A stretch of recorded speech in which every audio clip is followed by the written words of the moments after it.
Et bonjour à tous et bienvenue dans ce nouvel épisode de Bye Bye Patron.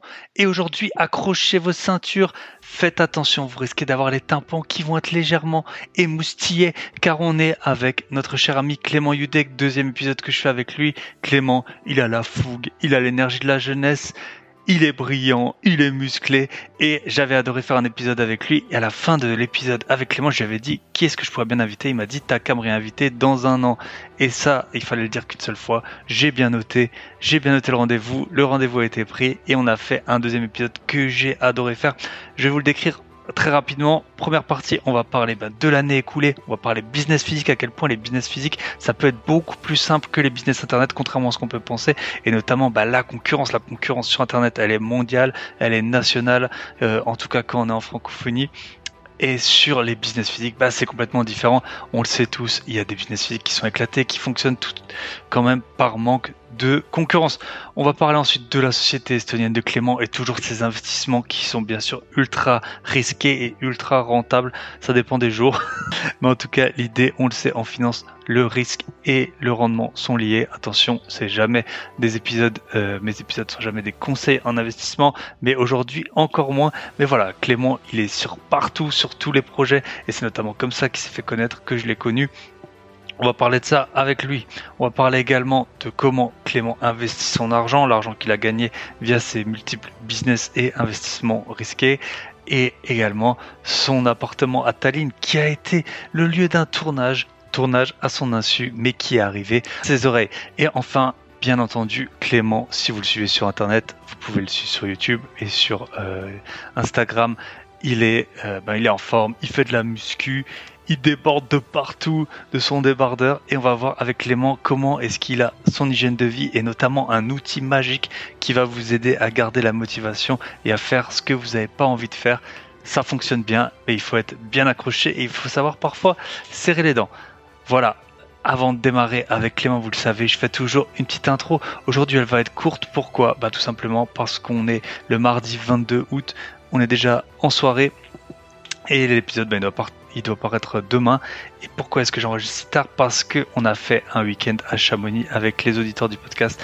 On était 25, c'était excellent. Je pense que tout le monde a vraiment super apprécié. Il y avait des débutants, il y avait des très avancés. Il y avait, je pense qu'on attire toujours un peu les gens comme on est, mais vraiment tout le monde s'est super bien entendu. Il y a eu des moments de détente, il y a eu des moments de partage d'IMO. C'est marrant dans ces événements, si j'ai un conseil à vous donner, c'est de rester jusqu'à la fin parce que c'est souvent à la fin que les langues se délient le plus. Et c'est là où on parle des meilleurs business, des business qui sont atypiques, des business qui sont originaux et des investissements, notamment dans l'immobilier. Donc super, c'est toujours un grand plaisir, ça demande énormément d'organisation, vous imaginez bien, s'occuper de 25 personnes pendant 2 jours. Mon associé avait fait une très grosse partie du travail, heureusement, et mais c'était génial, on aimerait en faire plus qu'un par an, malheureusement ça demande tellement de travail, et en plus on fait toujours ça, on dépense, après c'est nous notre philosophie, je sais que c'est pas celle de tout le monde, mais nous on dépense vraiment tout l'argent dans l'événement, on veut que tout le monde passe un super bon moment et c'est comme ça aussi que on reproduit l'exercice donc avec plusieurs personnes qui étaient venues l'an dernier qui sont revenues et je pense qu'elles n'ont pas été déçues. On a mis la barre assez haute pour l'an prochain, on verra bien comment on arrivera à la dépasser. Le gros avantage de ces événements, c'est que vous pouvez rencontrer des futurs partenaires en affaires. On a aussi pu rencontrer les membres qu'on accompagne tout au long de l'année et qui, ils ont tous acheté, ils ont tous l'air très satisfaits de leurs achats. Donc nous, on les suit toutes les semaines et là, les voir en vrai. Donc notamment Anaïs, Yannick, Kevin. Kevin, je l'avais déjà vu. Emmanuel, je l'avais aussi déjà vu. Nicolas, avec qui on a l'habitude de s'appeler.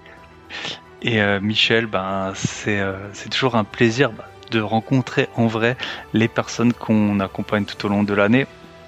Et puis aussi de les voir quand ils nous rejoignent, souvent ils sont parfois ils ont quelques biens, mais en tout cas ils sont en phase de vouloir en avoir plus et de les voir interagir avec d'autres investisseurs plus avancés, plus chevronnés ou alors du même niveau qu'eux et qui se posent des questions.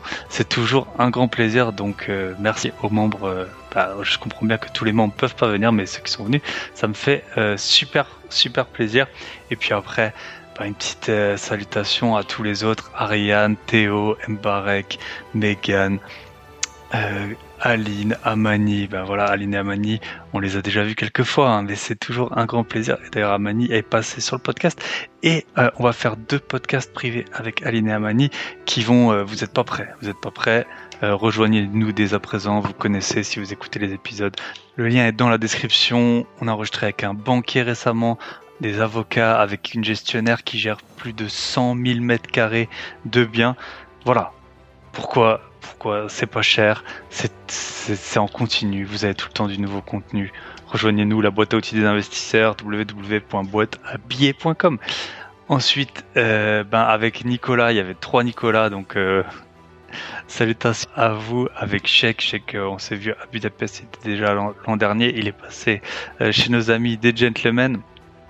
Il était d'ailleurs passé sur mon podcast du premier épisode IMO, Damien Furet Construction, avec qui j'avais fait aussi un très bon épisode. Donc Damien qui construit des maisons en bois. Et d'ailleurs, il a trouvé pas mal de clients sur le. il était pas venu pour ça, je crois.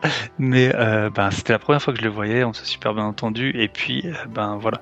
Peut-être que ses affaires vont devenir florissantes et qu'il va devoir s'installer en Savoie pour construire des chalets en bois. Donc voilà, Tom, Pierre, Michael, j'espère que j'ai oublié personne. C'était toujours un plaisir. Donc les membres du club Invest les voir, les invités du podcast, et puis des personnes que j'avais jamais vues et notamment avec qui j'avais jamais écrit parce qu'ils écoutent le podcast mais ils sont pas sur Instagram. Et je peux vous comprendre, hein, vu le temps que ça prend et parfois il n'y a pas toujours la valeur ajoutée qu'on voudrait sur ce réseau.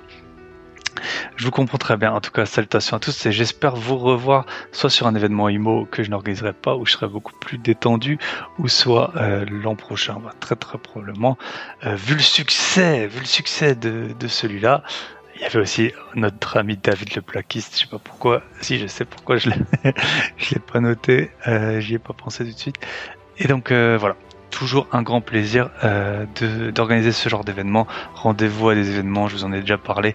Vous avez beau écouter des podcasts, vous avez beau regarder toutes les vidéos YouTube du monde, les trucs les plus grosses filouteries, les trucs les plus rentables, les villes où investir, on n'en parle pas en public la plupart du temps. Vous savez pourquoi? Internet c'est grand, Internet ça laisse des traces. On essaie déjà de vous partager énormément de valeur dans ce genre, dans ce type de contenu. Et c'est d'ailleurs pour ça que malgré tout, je suis en train d'enregistrer alors que j'ai 1 million d'autres choses à faire. Donc allez dans des événements, c'est là où vous saurez le plus de choses sur les villes, les types d'exploitation, les stratégies un peu alternatives, etc. Donc je pense qu'on peut attaquer l'épisode tout de suite avec Clément Yudek. La semaine dernière, j'avais fait un épisode avec Eric. Il a été très très bien accueilli. Forcément, Eric, il est expert en bâtiment. On se pose tous des questions.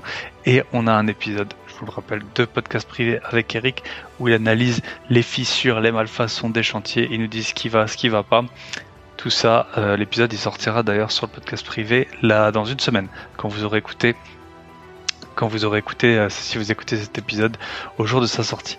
En tout cas, voilà, ça m'a fait super plaisir de revoir mon associé aussi, je l'avais pas revu depuis 1 an, de voir tout le monde, et puis tous les retours que j'ai eu sur le podcast, pensez à commenter, liker, partager. Je vais faire un petit jeu, bien entendu, très prochainement sur les personnes qui partagent, qui mettent des notes, qui mettent des avis. Et cette semaine n'y fait pas exception. J'ai vu vous donner du mal. Maintenant, j'ai de nouveau des avis qui tombent sur Apple Podcast. Merci à Grégory from Orléans, toujours inspirant d'écouter et de voir le parcours des personnes que Thibaut interview. Merci pour la qualité des épisodes, hâte de découvrir les épisodes suivants. Bravo pour les épisodes pendant l'été, bravo pour la diversité des intervenants. Donc ça, c'était Dugarry 13. Et voilà, 2 nouveaux avis sur Apple Podcast. Je vais quand même faire une petite parenthèse avant d'attaquer. C'est sur le podcast en lui-même. Là, je vous parle des avis. Parfois, ça semble théorique. Vous êtes peut-être dans votre voiture en train d'écouter ça, mais je dois quand même avouer, quand on fait un événement comme ça, qu'on arrive à regrouper des gens qui se seraient jamais rencontrés avant, et aussi maintenant des gens, en fait il y a des personnes que j'ai créé des événements, ces personnes sont venues sur les événements, ont rencontré d'autres personnes et se voient même quand je suis pas là, oui, hein, je peux pas être partout, et puis vous avez le droit aussi de vous voir sans moi, mais ça fait vraiment une sorte de fierté qui est assez dur à décrire. quand on est adulte, parfois on a beaucoup plus de contraintes que de joie. Et quand on voit ça, eh ben ça fait trop plaisir quand je voyais ce groupe, quand on a fait les photos. J'avais fait une formation sur le podcast, vous pouvez bien sûr y souscrire. Mais vous voyez, c'était pas du vent. Pourquoi est-ce que j'ai pris du temps pour faire cette formation? Pourquoi est-ce que je vous parle de ça? C'est des satisfactions et des bonheurs. Et puis on est très content de soi et les personnes nous le rendent très bien, qui serait pas vraiment possible d'une autre manière qu'avec ce média. Voilà. On attaque avec Clément Youdek, très bon épisode. Voilà, on parle pas d'immobilier aujourd'hui ou un petit peu. On va voir pourquoi est-ce que Clément a lancé un business physique. Mais aujourd'hui, c'est une décharge d'énergie. Si vous avez juste un truc à prendre, prenez cette décharge d'énergie. C'est bientôt la rentrée pour attaquer vos projets plus vite, plus fort et être dans la meilleure shape de votre vie. Écoutez cet épisode. On se retrouve de l'autre côté avec Clément.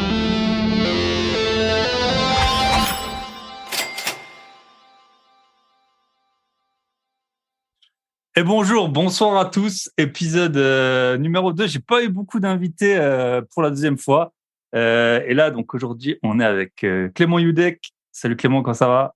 Salut, ça va très bien et toi? Ça va. En fait, j'avais un rappel dans mon iPhone parce qu'il y a eu un moment où je demandais souvent aux invités est-ce qu'ils ont des invités à me recommander.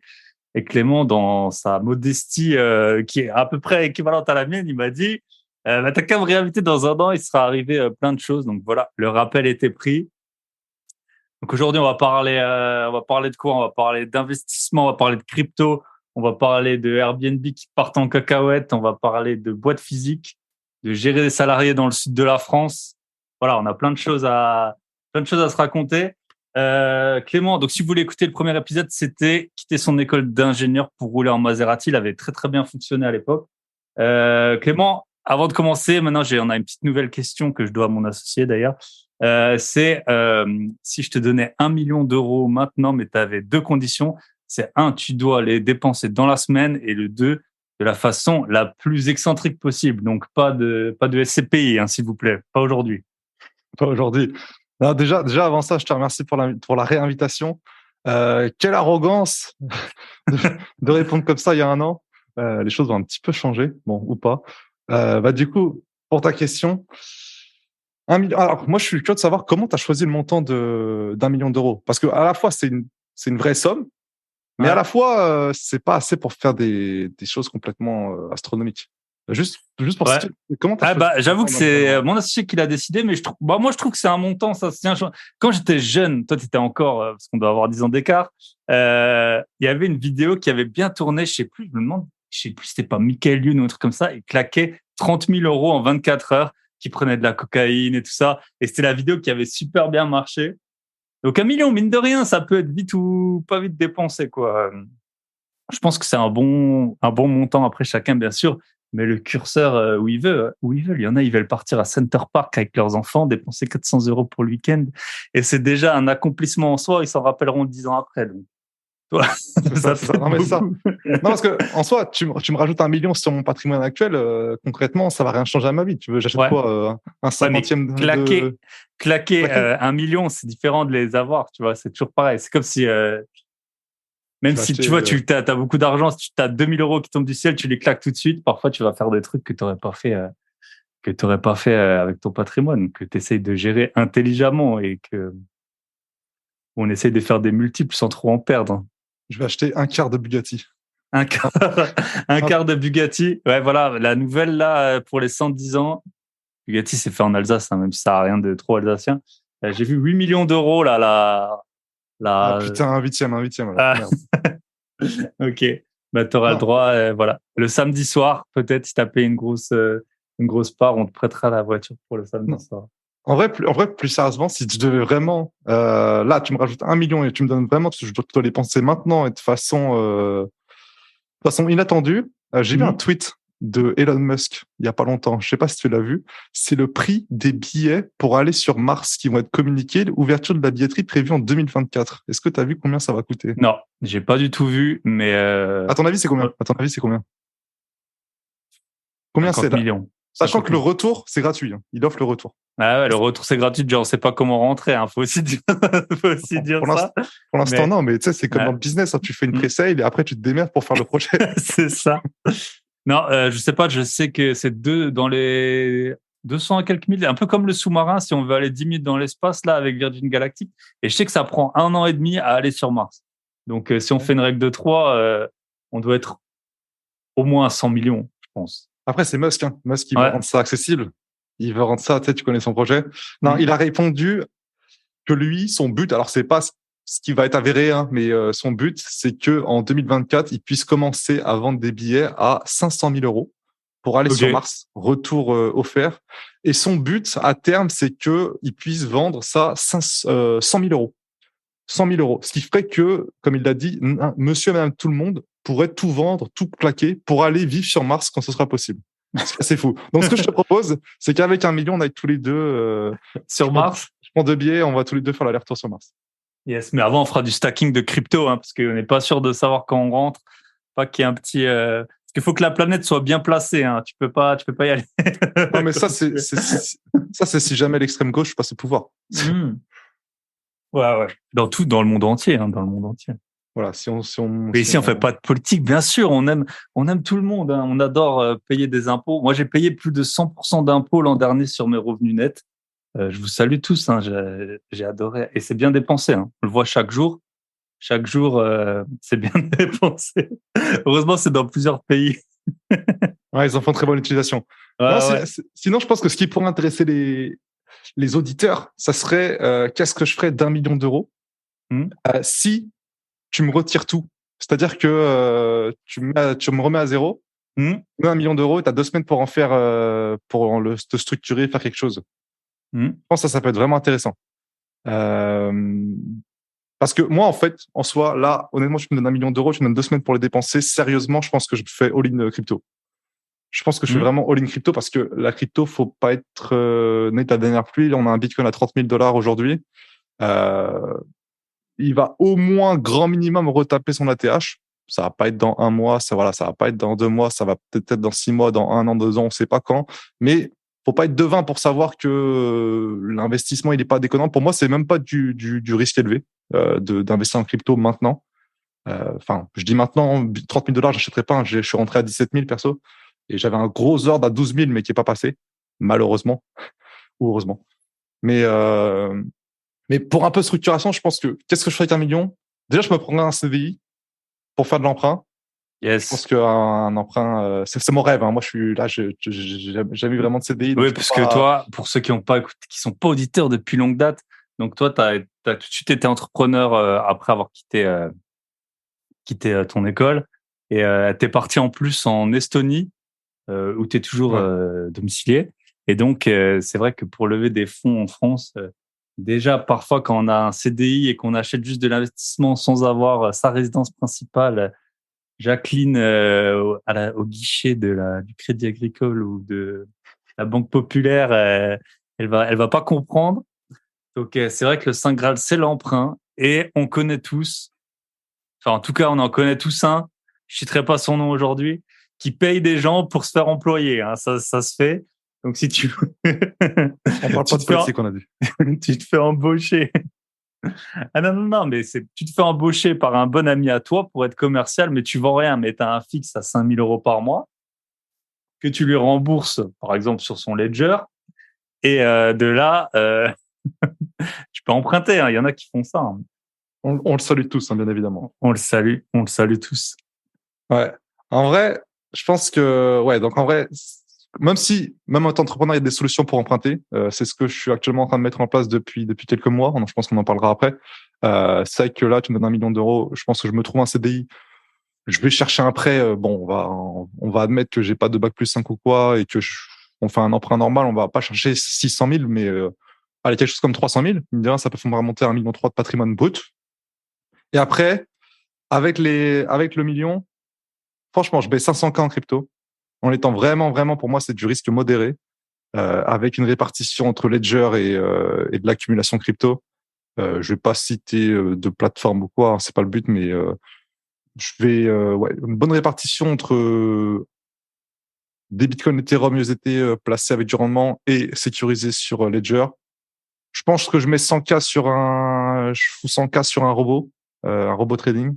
10% de la somme allouée au risque, ça me semble pas déconnant. Voilà, ça fait du 15K par mois de revenus passifs. Attends, ça fait combien de plaqués là? Ça fait 600, il me reste 400.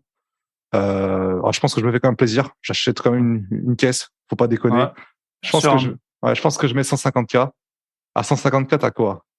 Moi, je pense que le meilleur achat, je pense, en voiture, pour ceux qui veulent mettre 500, 200 000, c'est la 458, hein. Ferrari 458.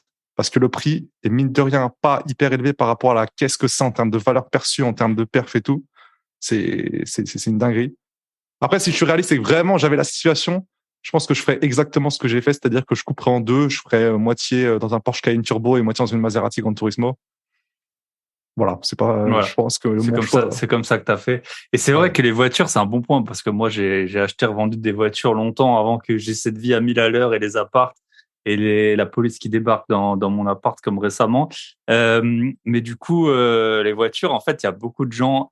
Alors après, c'est en bien ou en pas bien, mais en tout cas, là, les gens se désintéressent globalement des voitures, la plupart des gens.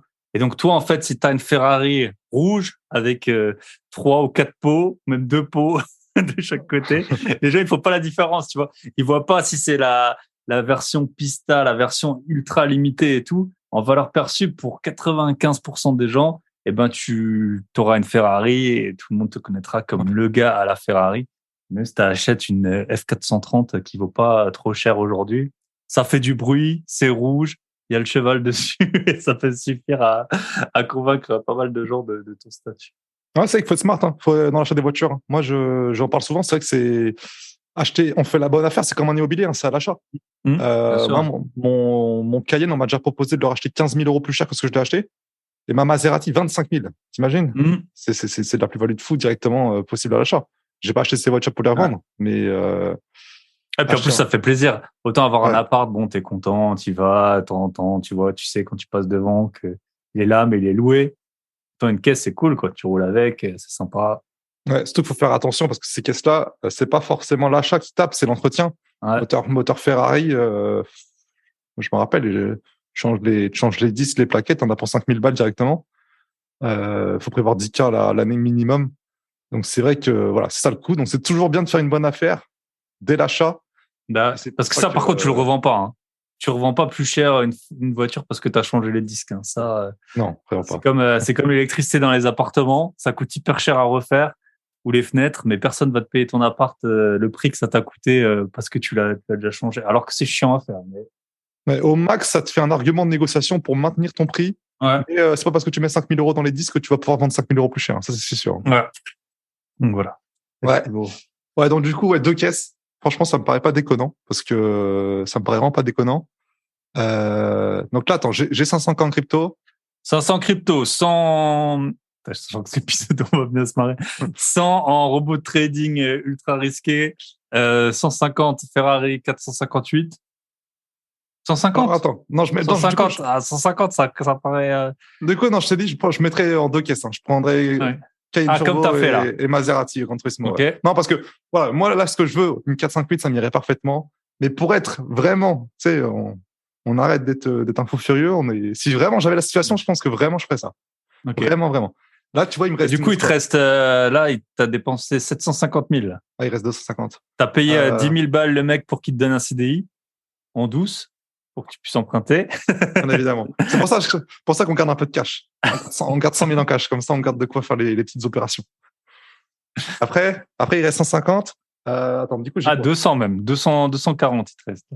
Donc là, j'ai quoi? J'ai de la crypto pour préparer un gros bull run, pour faire du Mhm. gros x5. J'ai 15K de revenus passifs. J'ai 2 gamos. Qu'est-ce qui me manque? Il me faut 2 montres. Je pense Deux que montres. ouais, 200 en montres. Ouais, c'est pas idiot, hein. C'est pas idiot. Pareil, hein, si on fait une bonne achat, c'est pas des objets qui vont perdre de la valeur. En plus, c'est des objets incroyables. Une petite Patek. Ouais, voilà. 200, peut-être acheter une petite RM. Non, en vrai, je pense que j'en achèterai plusieurs, hein. Je pense une Daytona, une Royal Oak, AP. Il y a de quoi faire avec 200 quand même. Moi, je dirais Et une oui. belle. En plus, les montres là, c'est un peu calmé.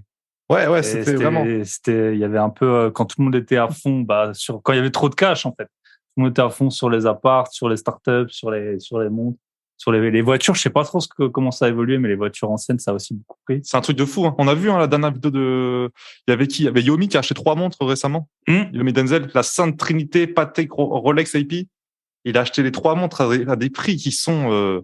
Mais c'était n'importe quoi les prix des montres. C'était envolé, ça avait fait une bulle, mais pire que le Bitcoin, le bordel.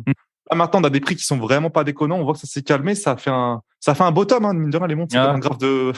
c'est comme le Bitcoin. C'est comme la crypto. Ouais, franchement, acheter au bon moment, c'est pas... Là, parce qu'à un moment, tu voulais des montres. Bah, ça doit être encore comme ça sur certaines montres. Parce que moi, je parlais il y a pas très longtemps avec quelqu'un qui achète des montres. Et genre, donc c'est dans une ville moyenne un peu en France. T'as une bijouterie qui en vend. Mais le gars, limite, enfin, c'était il y a un an, le gars, t'as l'impression que c'est Elon Musk, quoi. Il te dit, ouais, la montre, ouais, spécialement pour toi, je peux te l'avoir. Mais alors, je la garde en vitrine pendant 1 mois. Et puis après, toi, tu payes la montre, là, c'était pas en 50 000, mais c'était en 10, 20 000, quoi. Et limite, c'est toi qui es censé lui dire merci, tu vois, encore. Donc, ça, c'est la folie. Ouais, c'est ça. J'étais allé chez Rolex à Toulouse, c'est pareil. Même quand t'as la montre, le gars, il te dit, attends, tu ne la récupères dans 2 mois, parce que là, je vais la laisser en vitrine pendant 2 mois. Tout le monde va mettre ses belles pattes sales dessus. Yes. Et c'est ça. Et t'as une vidéo de notre cher Andrew, là, qui a popé. Bah, depuis qu'on s'est vu, c'est vrai qu'il y a eu le phénomène de notre cher Andrew Tate, ouais. Et lui, il dit, quand j'ai eu de l'argent, putain, je peux rien acheter, j'ai plein d'argent. Voilà, et t'as la tasse Tate. Voilà, très beau. Et il dit, putain, je vais chez Bugatti, sold out. Je vais acheter un jet, sold out. Il dit, putain, l'argent, il sert à rien, je peux rien acheter avec. J'en ai plus toute ma vie, maintenant, tu peux rien acheter avec. C'est ouf, hein. Okay. Après, c'est ça, c'est toujours ça. Quand tu commences à avoir l'argent, tu te rends compte que le problème, c'est pas d'avoir l'argent, c'est que le plus dur, c'est de réussir à avoir ce que tu veux. Ok, top. Bon, on va faire un petit point sur ton année, là. C'est bien amusé. Du coup, on t'a laissé, tu lançais une boîte de vitres teintées, bah, justement en rapport avec les voitures, à Toulouse. Ça en est où? Ça a marché? Ça n'a pas marché? Ça s'est cassé la gueule, ça a monté, ça a fait faillite, ça a fait comme le Bitcoin. T'es expatrié en Estonie parce que on peut plus. T'es recherché par toutes les polices de France. Il y a peut-être de ça. Alors, la boîte de vitres teintées sec, mine de rien, ça fait 1 an. Et c'est super intéressant de voir l'évolution d'une activité, d'un business physique, comment ça évolue sur 1 an, parce que pour moi, c'était une première. C'est vrai que j'ai toujours ma société estonienne sur laquelle je vis largement de mes activités en ligne et de mes investissements. Mais pour se diversifier et pour faire des jolis bilans sur 3 ans dans le but d'aller emprunter, c'est vrai que c'est hyper intéressant de voir comment ça se développe. On a lancé ça il y a 1 an maintenant. Et la boîte est toujours debout avec des beaux revenus, mine de rien. Le but, c'est pas de se tirer un salaire ou quoi que ce soit. Le but, c'est de faire monter les bénéfices, monter le compte, tout simplement. Payer de l'impôt. Ça me paraît, ça m'atomise le cerveau de dire ça, hein. Mais le but, c'est vraiment de payer de l'impôt. C'était Taylor Chiche qui disait ça. Pourquoi est-ce qu'il reste en France? Parce que, mine de rien, si tu payes de l'impôt, tu vas pouvoir aller emprunter un max et aller, et là, on parle pas de faire des prêts à 300 000, hein. Là, on parle de faire des prêts à 5, 10, 20 millions. Donc, à terme, c'est quelque chose de très, très beau. Donc, voilà. Donc, la boîte s'est pas mal développée. On s'est développé sur d'autres secteurs. On fait, mine de rien, l'activité de vitres teintées est devenue l'activité secondaire maintenant. On a un nouveau gars qui fait de la préparation automobile, mine de rien. Et on fait aussi maintenant achat-revente de voitures. On fait aussi de la location. L'objet social le permet. Donc voilà, on s'est pas mal développé. On est devenu vraiment un vrai centre auto de toutes parts. Et c'est vrai que mine de rien, moi, tu parlais d'achat-revente de voitures, mais c'est un truc de fou. Parce que c'est vrai que acheter une voiture à 50 000, faire une bonne affaire, la revendre 59, il y a rien d'infaisable. Suffit de le faire 2 fois par semaine, ça y est, tu fais 100 000 de bénéfices par mois. Donc c'est pour ça que moi je le mens pas, c'est cette activité-là qui ramène le plus d'argent dans cette société-là. Moi, j'ai sur le podcast Marco, je sais pas si tu connais Marco LH7, Marco LH7. Non, je connais pas. Tu pourras regarder. Lui, il avait une Twingo et puis maintenant, en achetant, en revendant, il a une Maserati, les Vente Sport, là, enfin, je sais plus le Ouais. gros modèle. Et une Aston Martin DB11, je crois. Je suis pas sûr, hein, mais une Aston Martin, en tout cas, C'est juste incroyable. en achetant et revendant des caisses. Incroyable. Il y a un TikToker qui fait ça actuellement. Il fait un défi de 1 000 euros à 100 000 euros. Ah Juste ouais. en achetant, en vendant des voitures. Première Mhm. voiture qu'il il a acheté une Clio 2, 900, qu'il a revendu quelque chose comme 1700. Mhm. Et en vrai, le gars, il monte comme ça. Et c'est impressionnant. C'est incroyable. Ah, Après, quand tu fais que ça, faut te structurer. Tu peux pas faire ça comme un pélo sur le bon coin sans payer d'impôts ni rien. Tu te structures. Mais l'achat-revente de voiture, si tu t'y connais un minimum et si tu sais repérer, c'est comme l'immobilier, hein, tu peux faire des banques d'affaires à tout moment. Donc voilà, cette boîte tourne très bien. On ouvre un deuxième société qui va être du côté de Montpellier. Actuellement, on fera peut-être le point dans un an pour voir combien il y en aura. yes. Peut-être qu'il y en aura 10. On verra. Mais ouais, en tout cas, niveau business physique, encore une fois, le but, c'est pas d'en tirer un revenu en perso, pas d'en tirer un salaire, pas de se verser de dividendes, juste de faire vivre la boîte. Mine de rien, d'embaucher des salariés, c'est quelque chose c'était pas un objectif en soi, mais c'est quelque chose de très appréciable. Et puis Et là, vous en avez combien, du coup? On est, en comptant les alternants, les techniciens, les secrétaires, on arrive à une dizaine de salariés là. Donc ouais, donc ça commence à faire un petit peu de monde. Et la loc, vous faites de la loc classique ou de la loc de voiture? Ouais, c'est classique. Pas de voiture de luxe ou quoi. Voiture classique. Ça, franchement, ça viendra parce que, on verra. Ça peut être intéressant. Après, c'est un autre business parce que les gens, tu sais ce qu'ils vont faire. Enfin, c'est oui. pas là. Ouais. Bah, c'était la Boiserie qui avait ouvert un truc de loc de luxe dans sa ville, là, je sais plus c'est où. La Boiserie?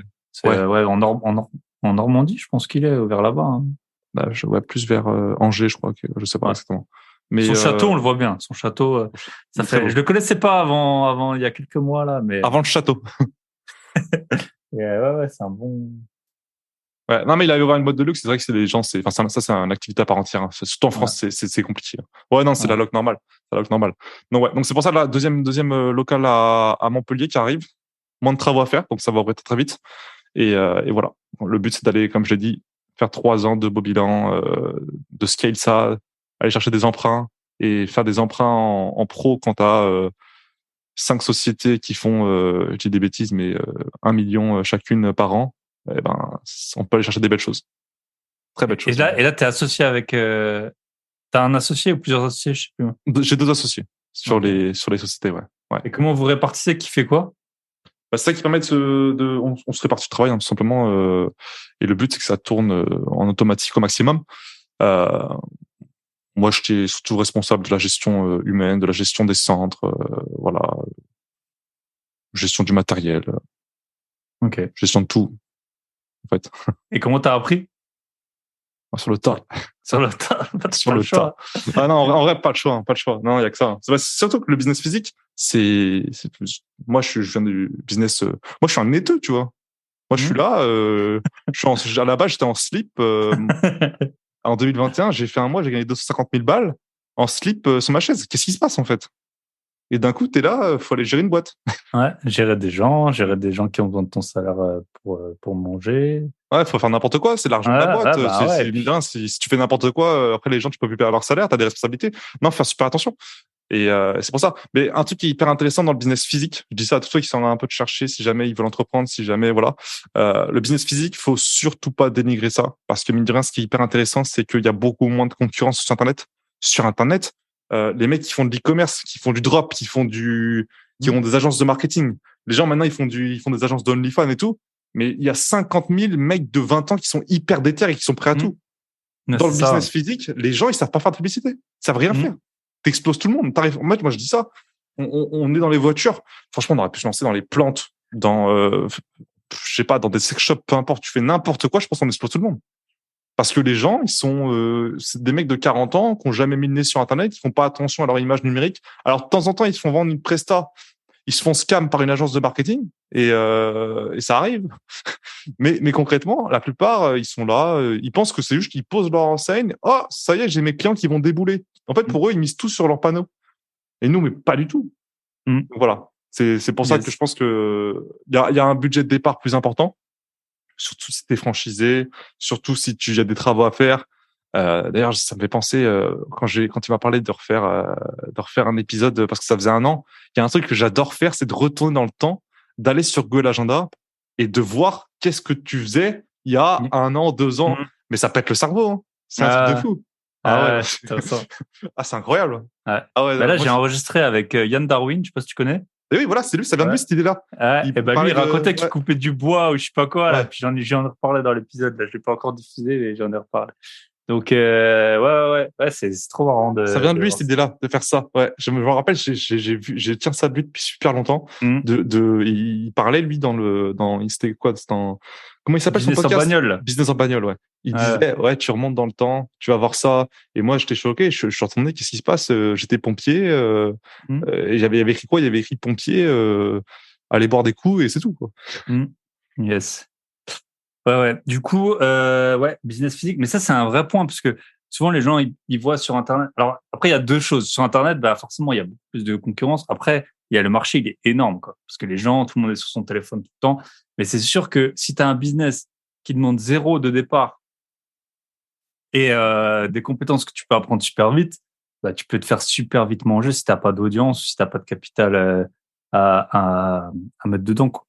Donc voilà. Et c'est vrai que surtout, alors après, moi, je connais pas bien l'Île-de-France, mais en province, t'as des marges partout et c'est tout bête, tu vas dans n'importe quel bar, tu vois bien que le bar, il est mal géré. Je veux dire, t'attends pour ton verre, le truc, ta table, elle est sale. Enfin, je veux dire, c'est tout con. Si tu vois, si t'es appliqué dans un business, toi, tu montes des vidéos YouTube, c'est comme si tu vas pas mettre un truc dégueu sur ta vidéo YouTube, tu vas pas mettre quand tu te lèves pour aller répondre aux facteurs, quoi. Et là, les gens, t'as tout qui crate, tout qui est, enfin, je sais pas, il y a pas d'événement, il y a pas de, ouais, voilà, il y a un monde. Les gens, ils font attention à rien. Ils posent leur enseigne. Ils font, en fait, c'était comme si c'était salarié dans leur gestion de leur boîte. Ils font comme ça devrait être et ils essayent pas de faire des trucs de fou, quoi. Alors que quelqu'un, je dis des bêtises, mais un mec qui allait à la guerre, qui a monté des collections NFT, qui a fait des dingueries sur Internet, tu le mets à gérer une boîte physique, mais il va te faire des trucs de fou. Il va exploser le marché. Je sais combien c'est tout bête. Tu crées un truc, t'as une FAQ. Tu vois, tout le monde se demande n'importe quoi. Tu veux aller chez un avocat. Les gens, ils savent pas. Un avocat, ça coûte 100 rollers, ça coûte 500, ça coûte 1000. Tu fais juste un site à la con, tu mets, voilà, ça coûte tant, tu vois. Rien que tu l'affiches. Déjà, après, tu te mets un peu des mots-clés, tout con, tu passes devant tout le monde, tu vois. Et il y a rien qui dit que tu vas gagner ton procès derrière. Mais t'es sûr que t'auras une image de fou, quoi. Nous, on le voit, enfin, sur les réseaux, dans l'immobilier, il y a 2, 3, 4 mecs qui sont placés en avocat fiscaliste. J'en sais rien s'ils sont meilleurs que les 1000 autres qu'il y a en France, tu vois. Mais les gars, t'inquiète que, voilà, alors, tu regardes leur agenda, ils coupent pas du bois pour 60 €, tu vois. Donc, yes. Ouais, c'est sûr. Faut être smart, hein. Peu importe où t'es, c'est ça. Et en fait, on peut se lancer dans n'importe quoi. C'est pas tant l'idée qui compte, hein. C'est comment tu l'amènes, hein. C'est toujours ça. Et voilà. Ok, top. Bon, alors ça, on a vu. Après, avec toi, on va faire un peu. On va parler. Donc ça, on en a parlé. Ta boîte estonienne, tu peux peut-être en parler. Qu'est-ce qui se passe dessus? Donc toi, t'avais été connu. Moi, je t'avais connu via, je pense, via les vidéos YouTube. T'as quand même YouTube, plus de 30 000 abonnés, je pense, sur YouTube. Ouais, c'est ça. Donc c'était TikTok d'abord. Moi, j'ai pas TikTok, mais je pense que c'était via TikTok que t'as été connu. Hein. C'était comme ça. Ouais, TikTok, TikTok, c'était une dinguerie à l'époque. Parce que je me rappelle, faut être fou, hein, pour moi quand je suis arrivé sur TikTok. On va parler des danses. Ça fait le lien avec ma boîte estonienne. Hein. Ça fait le lien justement parce que tout est lié à cette boîte-là. Mais TikTok, moi, je suis quand même arrivé. J'ai parlé de finance sur une application de danse. Et c'était vraiment ça. À l'époque, les gens, ils parlaient, c'était que des danses en fait. C'était le prime de Charlie D'Amelio. Tu vois. C'était ça. Et moi, j'arrive et je parle de finance et tout le monde m'insulte. Tout le monde insulte mes darons. Qu'est-ce qui se passe? Pourquoi il y a un gars là? Il se ramène, il nous parle de bourse sur mon application de danse, en fait. Qu'est-ce qui se passe? Et en fait, c'est parce que j'avais mis un putain de VPN à New York et là-bas, t'avais tous les avocats, les médecins, les orthodontistes, je sais pas, qui te parlaient de leur métier. C'est un truc de fou. Tout le monde était sur TikTok et je me dis, mais attends, qu'est-ce qui se passe à chaque fois? Les US, ils font un truc. 1 an après, ça arrive en France. Et moi, je me dis, il y a personne qui est positionné en France sur rien. Sur rien. Personne n'est positionné sur rien. Tout le champ est libre. Je me dis, mais attends, mais faut que je lance Faut que je me lance sur toutes les domaines, là, toutes les niches, en fait. Faut que je prenne tout. On va tout quadriller. Je vais embaucher 50 Indiens, on va tout quadriller, là. Qu'est-ce qui se passe? Bon, finalement, j'ai pris un domaine et, j'avais des habilitations pour être consultant patrimonial. On va parler de finance. Je sais que c'est un domaine qui rémunère bien en coup par clic, sur YouTube. Est-ce que ça va être pareil demain? On verra. Mais en tout cas, voilà, je me lance en finance à fond. Et c'est vrai que, je me faisais insulter mes morts, mais en même temps, ça marchait très fort. Et c'est toujours ça. Si t'es pas détesté, c'est peut-être que tu fais les choses qu'à moitié. Ça vient de personne, mais c'est déjà une citation culte. Yes. Et t'as après, un petit avis là, juste une petite parenthèse. Tu sais, t'as Meta, Facebook là qui lance leur nouveau réseau social. Ouais. T'as un avis là-dessus? Qu'est-ce qu'il faut faire ou... Mais eux, ils sont très forts. Meta, ils sont très forts pour jamais rien faire et tout recopier. Hein. Ouais. Ils l'ont fait avec tout. Hein. Mais oui, surtout avec Snapchat. Ils ont recopié Snap. Ils ont recopié les stories. Avec Reels, ils ont recopié TikTok. Eux, ils savent faire que ça. Hein. Ils recopient ce qui se fait à côté. Et après, s'ils se trouvent un moyen légal de le faire, qu'ils le fassent, j'ai envie de dire. Qu'ils le fassent. Le Threads, aujourd'hui, c'est l'application, c'est le réseau social qui a la plus forte progression en termes de nombre d'utilisateurs. Il n'y a jamais eu autant d'utilisateurs actifs en 24 heures à la création d'une application. Même TikTok, quoi, ça a explosé tout. Alors, l'application n'est pas encore dispo sur l'App Store en France, je crois. Mais les gars, dès qu'il est dispo, bloquez votre nom d'utilisateur, prenez un compte et ça va être comme tout. Il y aura beaucoup plus de consommateurs que de producteurs. Donc, créez votre compte. Et moi, sur TikTok, j'avais aucun objectif. Je me disais juste que je sais pas comment, mais demain, ça va forcément porter ses fruits. C'est pareil surtout. Qu'à chaque fois qu'il y a une nouvelle opportunité, et généralement, ça vient qu'une fois tous les 5 ans, dans tout ce qui est création d'audience, faut la saisir. Faut la saisir. Ok, top. Tu peux nous dire, donc, la boîte estonienne, elle tourne via YouTube, notamment. Enfin, c'est une activité. Je disais que ça faisait le lien, du coup, parce que forcément, j'avais commencé à créer plusieurs infoproduits, puis que j'ai ensuite supprimé parce que les gens, ils passaient son temps à dire, ouais, machin, il fait ça pour vendre ses produits à 600 balles, parce que c'est des sommes de fou de vendre des produits à plusieurs centaines d'euros sur TikTok. Donc, finalement, que j'ai retiré. Mais concrètement, tout ce qui est YouTube, je me suis diversifié. Telegram, Discord, on avait monté un Discord qui était monté à plus de 10 000 membres. J'avais fait un truc, même, je me rappelle, pour l'anniversaire du Discord, complètement hallucinant. Aucune personne n'a fait ça. J'ai donné 1 000 € à tous les membres qui avaient reach le grade maximal. Parce que j'avais fait des grades sur Discord, du plus bas chômeur, quand tu rejoins Discord. Ensuite, tu deviens employé. Ensuite, tu deviens cadre. Ensuite, tu deviens, je sais pas quoi, entrepreneur. Et en fait, quand tu avais reach le grade le plus haut, j'avais donné 1000 balles à tout le monde. C'est airdrop. C'est un truc de fou. Parce qu'en fait, on rend l'argent aux abonnés, quoi. 10 000 personnes sur Discord, c'est pas mal. Ouais, à son prime, là, il y a pas l'activité quoi qui va avec maintenant, mais c'est vrai que c'était quelque chose, quoi. C'était 250 000 sur TikTok, 10 000 sur Discord, 30 000 sur YouTube. On s'était pas mal diversifié. Et je le disais, il y a pas, pour ceux qui veulent se lancer dans la création d'audience, il n'y a pas besoin forcément de se dire, putain, faut que j'ai 1 million d'abonnés pour en vivre. Vraiment pas. Je le disais, ma chaîne de 30 000 abonnés sur YouTube, elle me fait, si je suis actif, c'est pas le cas. Mais, enfin, j'ai posté une vidéo il y a pas longtemps, là, il y a une semaine. Mais si j'étais sérieusement actif, disons, ne serait-ce qu'une vidéo par semaine, ça me fait 10 000 € par mois sans problème. Juste YouTube. Donc, tu rajoutes TikTok, tu rajoutes, etc. Les 10 000, c'est pas de la YouTube Money, c'est via de l'affiliation que tu recommandes ou des. J'avais montré sur Telegram, j'avais 2000 de revenus YouTube, de vues, tout simplement. Et les restes, c'était à coup de, est-ce que je dis des chiffres? À coup de, entre 1500 et 3000 € le sponsor d'une vidéo, ça fait que tu montes à 10 000, en fait, en faisant une vidéo par semaine. Donc voilà. C'est pour ça que, c'est ceux qui veulent se lancer les sponsors les sponsors de vidéos, Ouais. Ok. Parce que, je pense que j'ai jamais vu de vidéo où t'étais sponsor par une plateforme. Ou par le fait tu sais, comme tout le monde fait, au début, tu sponsors quelque chose, tu parles tu fais une petite fenêtre de 1 à 2 minutes dans ta vidéo et tu parles de NordVPN ou de Threads de légende, tu vois. Voilà. Donc, pour moi, non, je parlais pas de ça, je parlais de produits qui étaient en rapport avec mon domaine. Ouais, voilà, ok. Un minimum sont intéressants pour les gens. Mais, c'est le principe, ouais. Et donc, tous ces revenus-là tombent sur ma société estonienne, y compris tout ce qui est, parce que forcément, je parle de produits, Je suis pas non plus à Croix-Rouge, hein, je fais pas beaucoup de vidéos, mais chaque fois que j'en fais, je fais en sorte que ce soit rentable pour moi.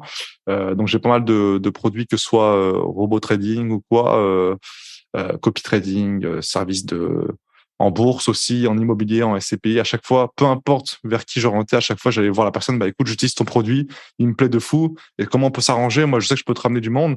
Est-ce qu'on peut s'arranger sur de l'affiliation?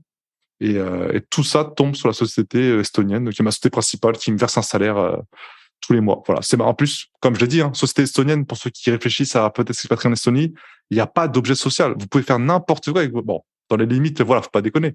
Mais dites-vous que moi, mes deux gamos, ils sont détenus par ma société estonienne. J'investis en bourse, en crypto. Je prends des coms d'affiliation, je prends des revenus YouTube. Comme je disais, je vends des slips sur ma société estonienne. Aucun problème, les gars, aucun problème. Tant que les flux d'argent sont tous legit et que tout est clair, faites ce que vous voulez. Il n'y a pas d'objet social. Ok. Et tu as parlé puis c'était dans ta vidéo des robots de trading, copy trading. Bon, il y a eu pas mal qui ont été fermés. Il y a eu pas mal de problèmes dessus. Puis il y en a toujours. Hein. Je pense que ça fait longtemps que je me suis pas trop renseigné depuis un petit moment là-dessus.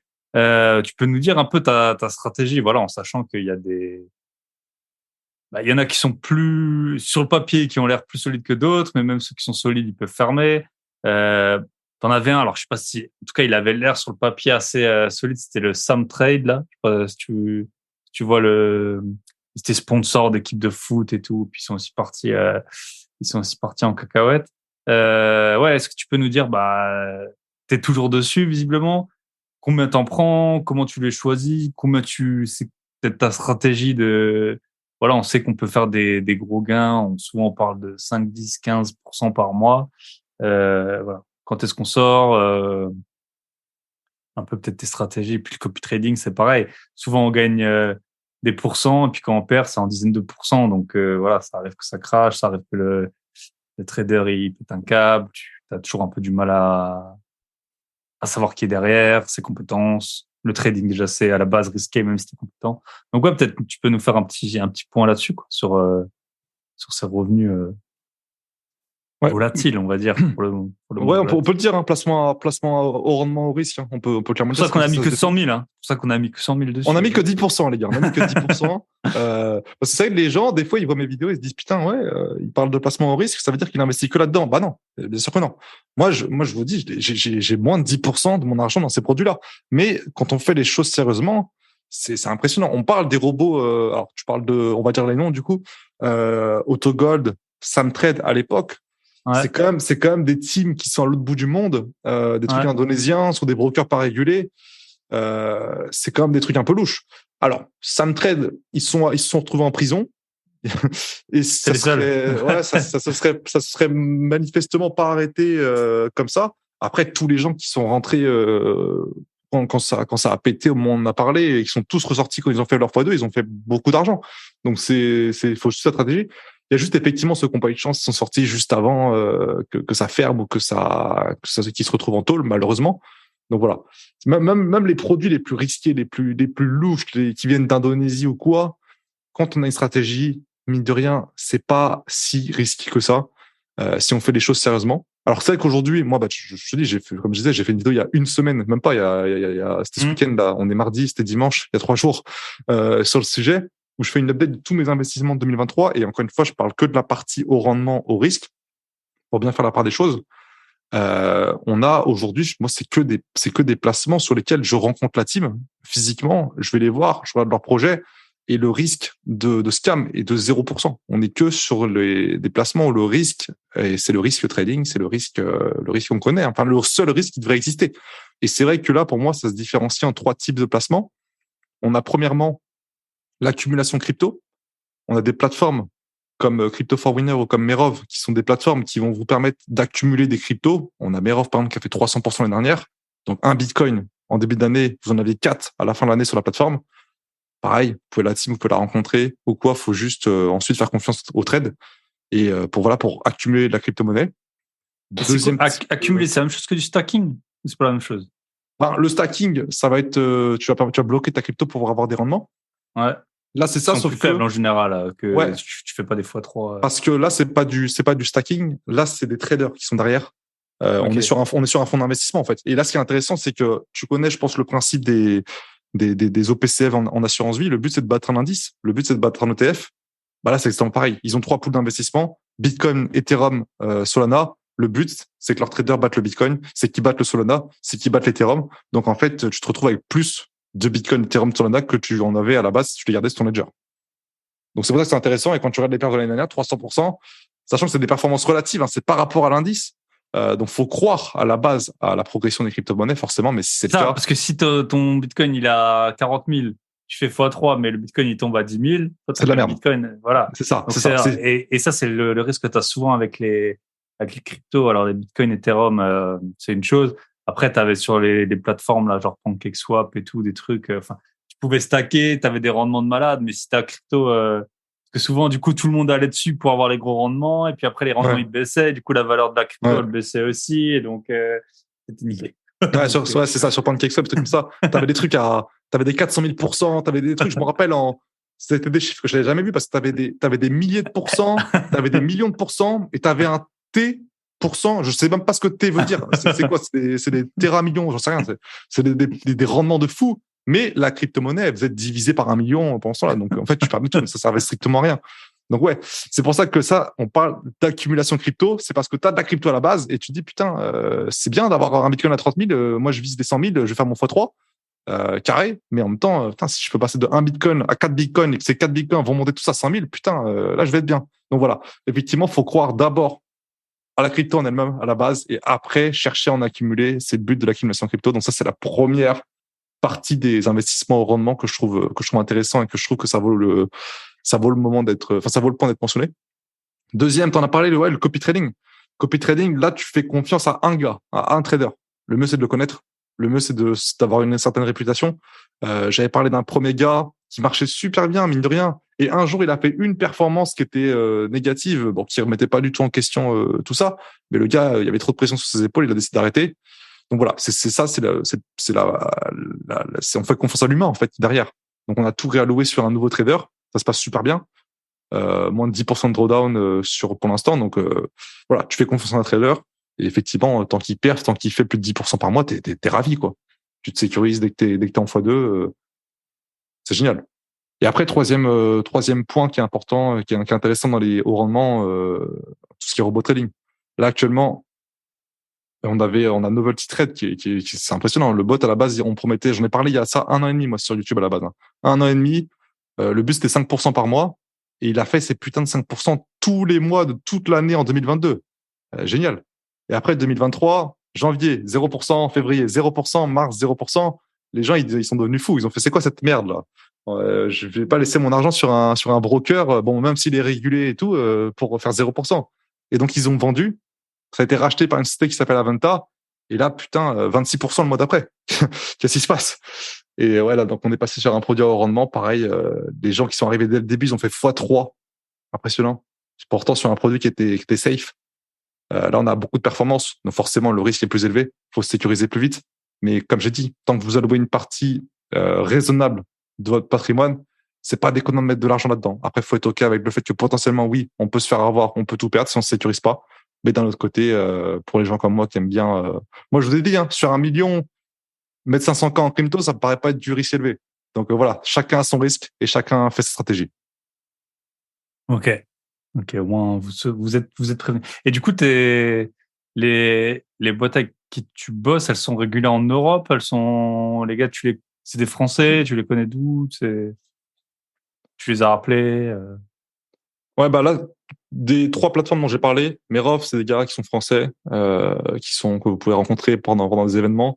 Le trader qui fait du copy trading français, pareil, vous pouvez le rencontrer.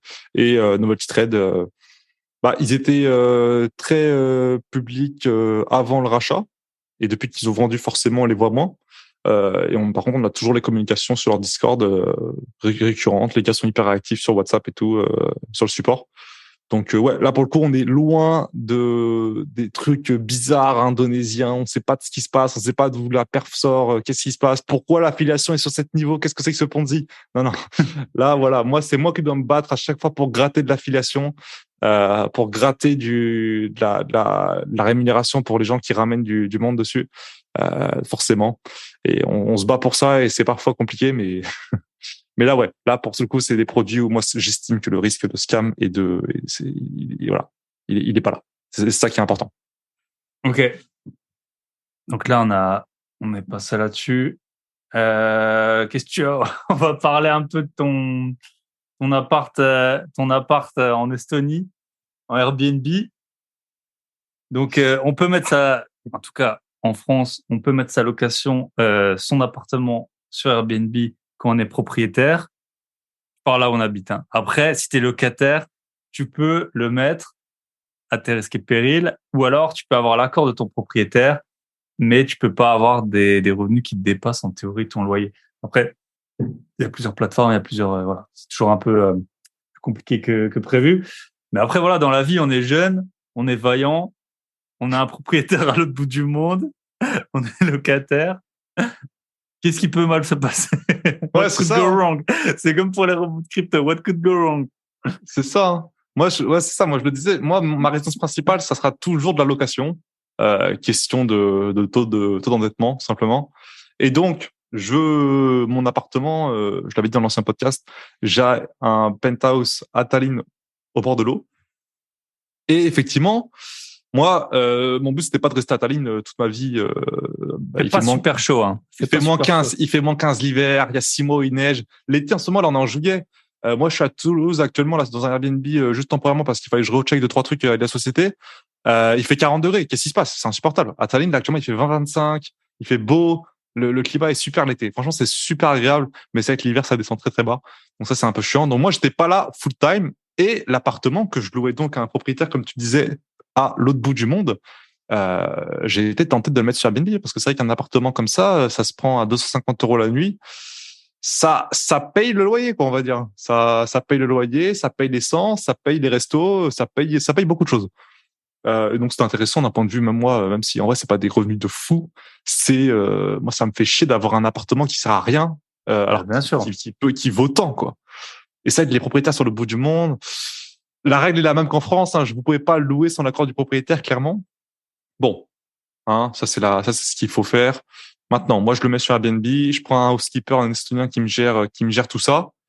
Et tout se passait à merveille. L'appartement était ranké de fou sur Booking et Airbnb. C'était vraiment incroyable. Numéro 1 et tout. Les gens étaient tous contents, 5 étoiles. En même temps, penthouse à Tallinn au bord de l'eau, les gens, ils étaient fous. J'avais même loué 500 € la nuit. Il y avait The Weeknd qui était venu à Tallinn, en concert. Putain, 500 € la nuit. Qu'est-ce qu'on s'était mis bien. On avait tout renta, là. Mais oui, qu'est-ce qui se passe? Et t'avais pas de casse dans l'appart? Pas de casse, pas de vol? Non, c'est des Estoniens. Hein. C'est des gens de l'Est. Les gens, franchement, j'ai jamais rien cassé. Quand le Airbnb a fermé, j'ai tout checké. Il y a juste une table qui a été repeinte. Alors là, va savoir pourquoi. Elle est passée de bois à noir. Je sais pas ce qu'ils ont foutu, mais ils m'ont repeint une table, c'est tout. Sinon, tout était C'était nickel. meuble, hein. Par contre, je me rappelle quand tu commandais plein de trucs là sur Amazon. Alors là, pour le coup, là, c'était un meuble du propriétaire. C'est ça que j'avais surmeublé le truc, mais en Estonie, tout est meublé de base, avec des tables et tout. Et c'est ça qu'ils ont repeint une table, le propriétaire n'était pas très content. Mais bon. Et donc, que tu l'as rendu l'appart, du coup? Je l'ai rendu parfaitement en état, pas d'inquiétude. Tout le monde était content à la fin. C'est le fin mot de l'histoire. Mais qu'est-ce qui s'est passé? Il y avait une fois ou deux des soirées, les voisins se plaignaient, instantanément on les dégageait, les locataires, parce que voilà, on voulait pas avoir de problème. Mais qu'est-ce qui s'est passé? Un beau jour, on a loué à une jeune fille russe. Bon, jusque-là, pas de souci. Sauf que mon housekeeper me dit, il y a 3 filles dans l'appartement, toutes russes, toutes bizarrement 10 sur 10, hyper belles. Bon. Et il me dit aussi, Clément, il me parle en anglais, elles m'ont invité avec elle à faire des choses dans l'appartement. J'ai refusé, mais je me demande ce qu'elles font, quoi. Il se passe des trucs bizarres. Et il m'a dit, elles m'ont dit, elles ont OnlyFans et elles sont très, très, très, très cotées sur OnlyFans. C'est vraiment voilà. Elles font chacune 200K par mois sur OnlyFans. C'est vraiment des modèles russes qui sont là, qui ont loué l'appart pour faire du contenu, pour faire du content, pour développer leur audience. Et certaines vidéos sur des sites porno également. Et mes chers propriétaires, comment est-ce qu'ils en ont entendu parler?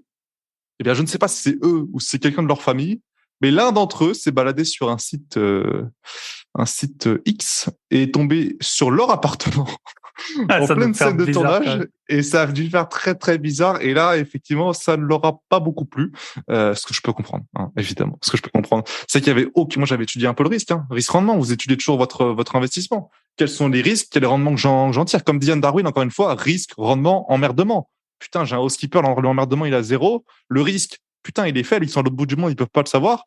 Et le Et au pire, rendement, au pire, tu sors de ton appart, quoi. Enfin, je oui, veux au pire, dire, tu sors de l'appart, tu te dis, écoutez, si jamais il y a un truc de cassé, je leur paye. J'ai une caution de 4 000 euros. Franchement, voilà. Je sais que c'est pas bien, mais d'un autre côté, putain, ça paye le pain. Donc voilà. Et ouais, donc du coup, instantanément, ils sont remontés en Estonie. Ils m'ont dégagé et ça s'est fini comme ça.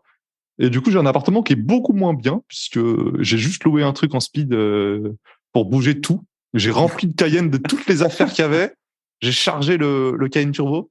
Et puis voilà. Je leur ai laissé d'ailleurs beaucoup, beaucoup de choses, y compris ma chaise à 1 300 euros. Ça me fait un peu mal au cœur. Mais elle passait pas.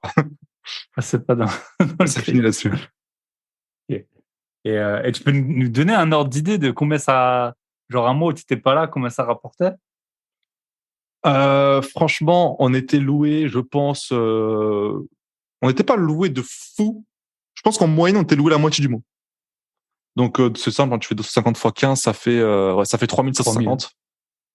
3750 de chiffre d'affaires. L'appartement, je le payais 2000 et quelques. Comme je dis, le bénéfice, il y avait De toute façon, 20%. les 2000, ils partaient, tu vois. Enfin, Ouais. t'étais pas une boîte de sous-loc, Ouais. quoi, à louer Ouais. 2000. Donc, Voilà, il y avait un pourcentage qui allait pour la housekeeper qui gérait tout. Et Mhm. moi, le reste, je l'encaissais, quoi. Non seulement ça payait le loyer, mais en plus, j'avais un peu de cash flow. J'étais là, je me prenais pour un investisseur immobilier. Je payais mon prêt. Non, voilà, Ok. ouais. C'est ça que ça a terminé, mais ouais. Ne le faites pas. C'est pas bien. Yes. On fait de la prévention. Ok. Du coup, dernier point, peut-être, on va parler de tes investissements. Donc, on a vu, pour l'IMO, pour l'instant, t'attends. Après, t'es pas si, quel âge t'as? 25, 26? J'ai 24. 24. Voilà. 24 depuis pas longtemps. Allez, on va parler de 2 points. Un petit point, qu'est-ce que tu fais de l'argent que tu gagnes, du coup? Vraie question, ça. Et deuxième question, on va peut-être finir un peu état d'esprit. Là, j'ai vu dans ta vidéo, tu parlais que tu as une montre qui te donne un coup de taser. Ah oui, j'ai eu beaucoup de messages là-dessus. Ouais. Je m'y attendais pas, mais tout le monde veut savoir c'est quoi. Ouais. On va faire une exclu dans ce podcast. Yes. Donc, du coup, peut-être, qu'est-ce que tu fais de l'argent? Et puis après, on va faire une petite partie mindset, quoi, si ça te va. Ouais. En fait, à quoi ça sert l'argent? C'est la question. C'est la question que tout le monde se pose. En vrai, moi, j'ai investi quasiment tout ce que je gagne. Franchement, je suis pas du tout là à me dire oui, le but c'est d'investir à fond, de se priver ou quoi. Quand tu dépasses les 7 chiffres de patrimoine net, toute la vie classique, est gratuite en fait. Que ce soit les amendes, que ce soit les restos, que ce soit les courses, que ce soit vivre, que ce soit mettre des pleins d'essence à 200 balles tous les 3 jours. Tout ça, c'est gratuit en fait. Et c'est ça qui est un truc de fou, c'est que la liberté, c'est incroyable. Mais quand tu passes au-dessus de ça, mine de rien, tout le surplus, bah ouais, c'est cool d'avoir une Chiron, c'est cool d'avoir un yacht, c'est cool d'avoir un jet, ça va venir. Mais sinon, au-delà de ça, une fois que tu as atteint ce stade de liberté, effectivement, c'est là que tu as ton vrai pourquoi qui se pose. Et pour y arriver, ça c'est propre à chacun. Mais pour arriver, effectivement, moi je passe par la case investissement. Et effectivement, j'ai pas encore d'investissement immobilier, mais ça va venir, comme j'en ai parlé. Investissement en bourse. Je te dis, dans le placement à 1 million, il n'y avait pas de bourse parce que c'est pas quelque chose dans lequel je placerais maintenant aujourd'hui, là, en juillet 2023. Mais j'ai pas mal d'investissements en bourse. J'avais commencé avec un PEA à la base. Je me rappelle de mes 5 actions LVMH, acheter 250 € pièce. Tu sais combien ça vaut une action Louis Vuitton actuellement? J'en ai, hein. J'en ai. C'est 800? Je sais pas, je regarde pas trop mon portefeuille, mais dans les 800, non? C'est une dinguerie. Franchement, pour ceux qui sont en France, qui veulent ouvrir un PEA, et PEA, vous le savez, c'est que des actions, c'est que des titres vifs, et c'est que des actions européennes, voire même françaises, parce que souvent les frais sont énormes sur les actions allemandes, etc. Donc souvent, c'est que les actions françaises. Et quel est le secteur en France qui est incroyable, qui surperforme la tech américaine, qui surperforme le Nasdaq? C'est le luxe. C'est incroyable. Vous regardez les actions LVMH, vous regardez L'Oréal, vous regardez Hermès, vous regardez Kering, vous regardez Dior. On a tous les leaders mondiaux en France. Et vous avez accès à ça dans votre putain de PEA. Mais en fait, vous regardez la courbe, le luxe ne connaît pas la crise. J'ai acheté mes actions sans faire exprès 250 euros pièce. On est à 850 euros pièce aujourd'hui. Là, je regarde, j'ai un PRU sur mes actions LVMH, 286 euros. Ouais, incroyable. Voilà, 850. Et tu regardes L'Oréal, leader mondial des petites cosmétiques, LVMH, leader mondial du luxe, c'est français. C'est dans le CAC 40, c'est les plus grosses boîtes. Donc, ouais, c'est beau d'avoir ça en France. Donc, bon, je m'excite un peu pour de la bourse, mais putain, franchement, ça fait plaisir des fois. Voilà. Donc, investissement en bourse, immobilier pas encore. Bon, j'ai de la SCPI. La SCPI, voilà, c'est ça, pierre papier, hein, ça fait le lien, on va dire. Investissement crypto, je suis prêt comme jamais à attaquer le bull run avec 7 chiffres.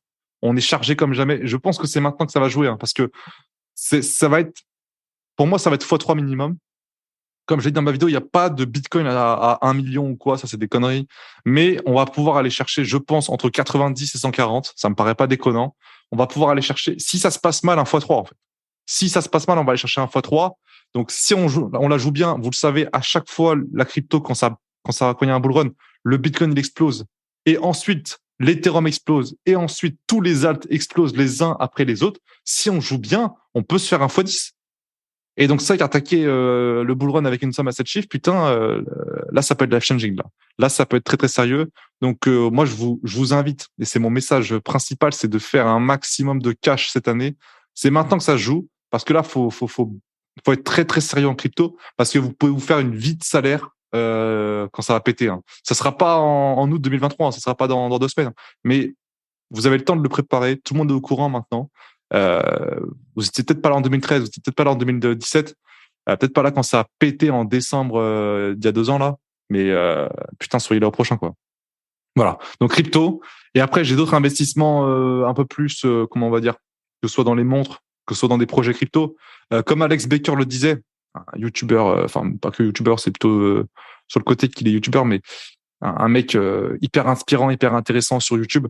Il disait que pour lui, de 2 à 5 ans, il y a 2 domaines qui vont exploser, qui vont faire x50 en crypto. C'est le gaming et le métaverse, parce que quand on regarde les cas d'usage, c'est ça qui va péter. Donc, j'investis sur des projets crypto, voilà, comme Polyland, par exemple. C'est vraiment pas un conseil d'investissement. N'investissez même pas là-dessus, d'ailleurs. C'est vraiment des coups de poker que je fais. Et pour finir, investissement en startup. J'en avais parlé sans dire le nom, il y a de ça un moment, mais j'avais investi sur la startup Fruities. Fruities, c'est, alors je sais pas si tu sais ce que c'est, des smoothies lyophilisés. Je sais pas si ça te parle. Bah, la lyophilisation. Ce que c'est, lyophilisé, c'est de la poudre. Donc, ouais. Tu rajoutes de l'eau. C'est comme de la prot, quoi. Comme de la prot, ouais. Mais. Mais le principe de la lyophilisation, c'est impressionnant parce qu'en fait, effectivement, c'est de la poudre puisque tu retires l'eau, mais tu gardes les nutriments. Et c'est ça le problème normalement, quand tu quand tu transformes un fruit en poudre, c'est que tu perds tous les fibres, tous les minéraux. Pour mettre de la poudre, faut chauffer. Normalement, je pense que c'est comme ça que ça passe. Je suis pas dans la physique ou quoi du truc. Moi, tout ce que j'ai lu les études sur le truc, parce que c'est vrai que c'est très. Par contre, c'est blindé d'études. Hein. On manque d'études sur beaucoup de choses, mais là-dessus, c'est blindé d'études. Et c'est vrai que tu gardes le processus de lyophilisation, tu gardes tous les fibres, tous les minéraux. Et c'est vrai que quand je bois mon putain de smoothie Fruities, tu sens les petits trucs dans les fraises, dans les myrtilles, tu sens les petits. Les grains, quoi. Les petits grains, ouais. Et ça fait super plaisir. Et en fait, c'est super bon. Et c'est vrai qu'ils sont partis du constat qu'il y a 9 personnes sur 10 qui sont en déficit de fruits et légumes. Donc, ils se sont dit, on va créer ça. Ça se transporte partout. Donc, une très belle startup. Ils sont passés sur Qui veut être mon associé. J'avais investi dessus avant qu'ils passent. Et ils ont fait, je crois, si je me trompe pas, le top 1 de Qui veut être mon associé des ventes dans la soirée qui suit la diffusion télé. Et c'est ça souvent qui est intéressant, c'est que putain, l'émission, ça fait du chiffre. Ils ont fait plus de 100 000 balles dans la soirée directement, juste avec leur passage TV. Donc ouais, super intéressant. Comme tu m'en parlais avant, c'est vrai que les startups, faut faire attention parce que c'est parfois compliqué d'exit. Des fois, ça peut prendre, je sais pas, faut attendre la rentrée. Tu regardes Netflix. Enfin, je sais pas si c'était une startup à la base, mais je crois que c'est né en 95 ou un truc comme ça. Tu vois le temps jusqu'à ce que les gens ils récupèrent leur argent. Après, parfois ça va vite, parfois ça va pas vite. Hein, tu sais jamais. Ouais. Quoi. Ouais. Bon, moi, j'ai étudié déjà toutes les possibilités d'exit, quand ça va être, à quel horizon de temps, quel va être le multiple, et voilà. Donc beaucoup d'investissements, très diversifiés.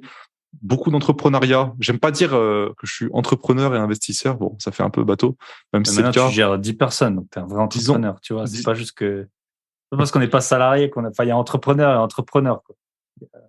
ouais. Après, c'est beaucoup de problèmes. Hein.